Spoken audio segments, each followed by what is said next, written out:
Understanding how money truly works isn't optional anymore.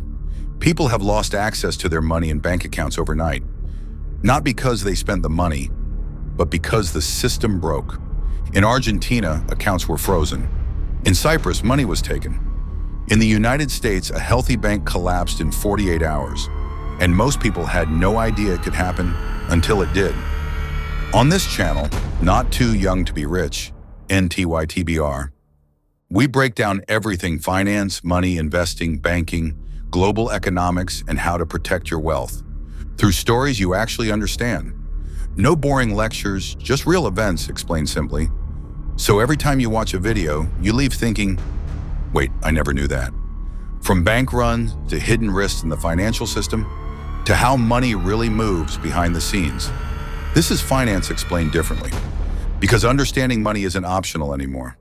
This channel is ran by a real passionate team of finance enthusiasts, so subscribe and stay ahead because you are not too young to be rich.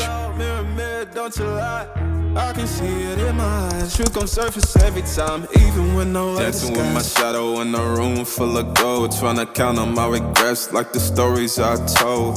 Mama said